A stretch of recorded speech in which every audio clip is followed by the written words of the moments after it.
Al Pacino began studying acting in his teens and eventually made his way from the stage to the big screen. During his career, he has brought a brooding, seriousness, and explosive rage to gritty roles, including those of gangsters Michael Corleone in The Godfather in 1972 and drug lord Tony Montana in Scarface 1983. A versatile performer, he has starred in a diverse range.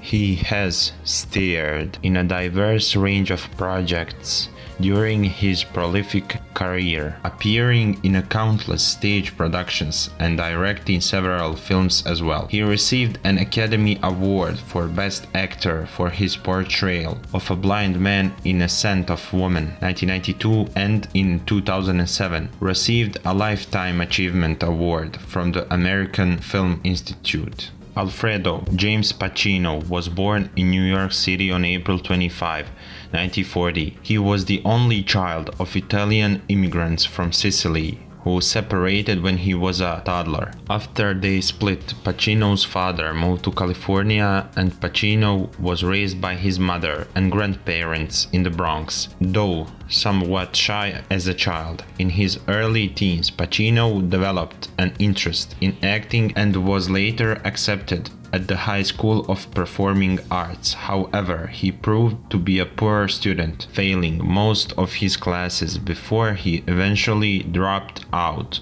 at the age 17. After leaving school, Pacino worked a variety of jobs before moving to Greenwich Village in 1959 to pursue his dreams of becoming an actor. He began studying theater at the Herbert Berghoff Studio and soon landed parts in off-Broadway productions, including a 1963 role in the William Saroyan play Hello, Out There. In 1966, Pacino made the next step forward in his career when he was accepted at the Actors Studio, where he studied under renewed coach Lee Strasberg. Pacino's work there led to his involvement in prominent projects like the 1969 Broadway production of Does a Tiger Wear a Necktie, for which he received a Tony Award, and a part in that year's coming-of-age film Natalie. But it would be Pacino's performance in a little-known 1971 movie called The Panic in Needle Park that would set his career on a path to new heights. Pacino's portrayal of a heroin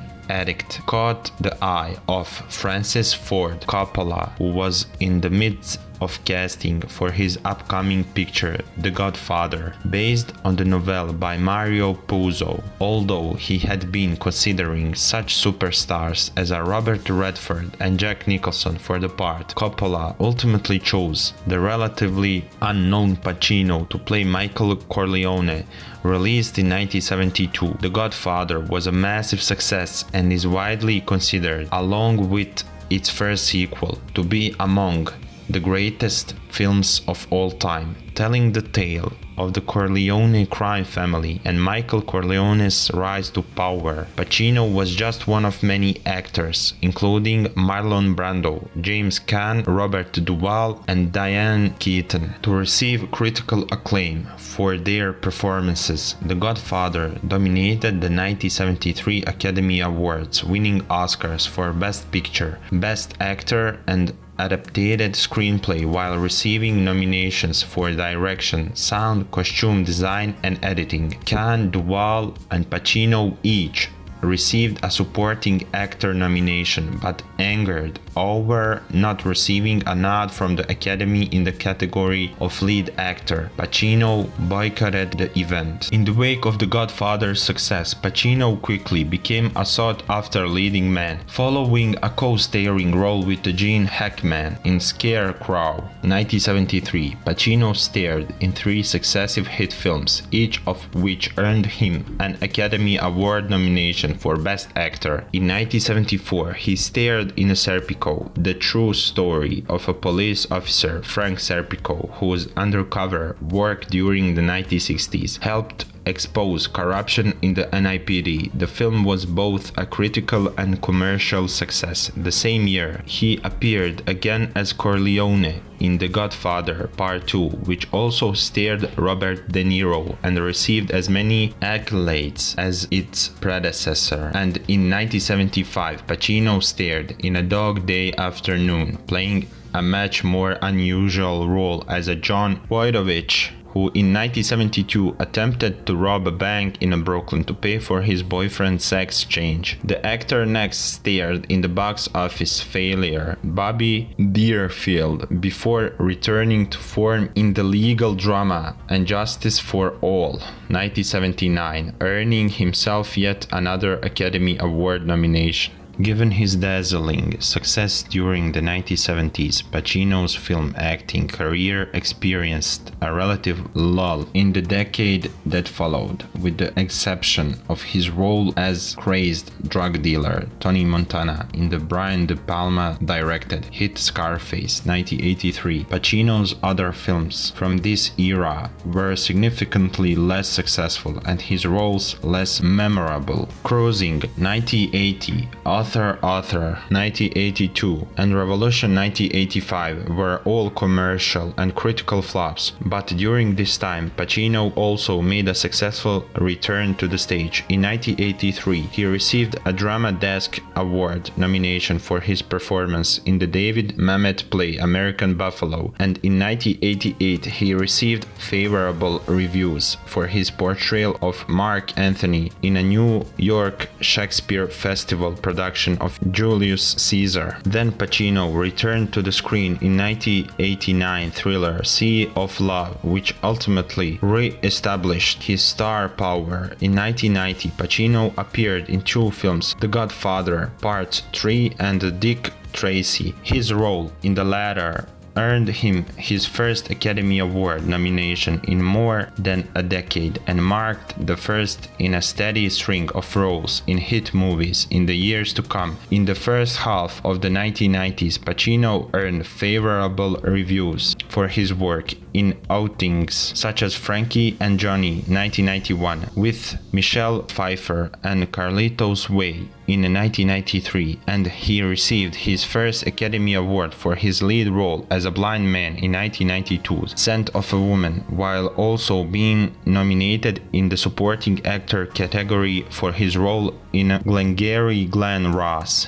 in 1992. In the latter half of the decade, parts in such films as Michael Mann's Heat 1995, gangster film Donnie Brasco 1997, supernatural thriller The Devil's Advocate 1997, Oliver Stone's football classic Any Given Sunday 1999, and the Academy Award-winning The Insider 1999 helped keep Pacino both busy and relevant. He filled in his schedule by writing, directing, and performing in the documentary Looking for Richard, an exploration of William Shakespeare's Richard III. In 2000, Pacino turned 60. However, this did little to slow his prolific career. In 2002, he appeared in 4 films: the Christopher Nolan thriller Insomnia and the only moderately successful films People I Know and The Recruit. The following year, he won an Emmy Award for his role in the adaptation of the Tony Kushner play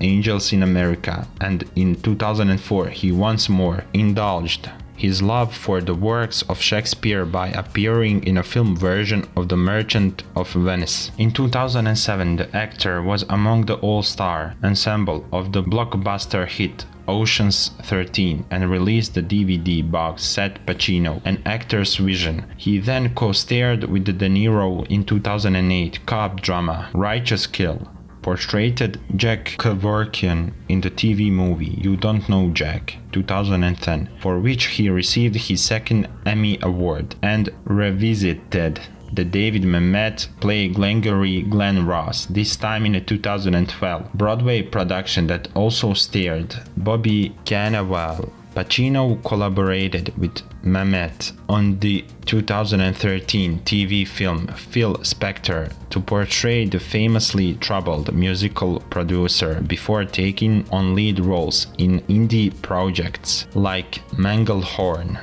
2014 and Danny Collins 2015. In the latter film, co-starring Annette Bening, Jennifer Garner and Christopher Plummer, Pacino plays a rock star who seeks out his son after learning of an undelivered letter from John Lennon. As of 2019, Pacino has won 1 Oscar, 2 Emmys, 2 Tonys, and 4 Golden Globe Awards. He received a Lifetime Achievement Award from the American Film Institute in 2007. In December 2016, Pacino and his acclaimed performances were celebrated at the 39th Kennedy Center Honors. Al Pacino is a lifelong bachelor. He is, however, the father of 3 children, 1 daughter from a relationship with his former acting coach, Jan Tarrant, and a daughter and a son from a long-term relationship with actress Beverly D'Angelo. Over the years,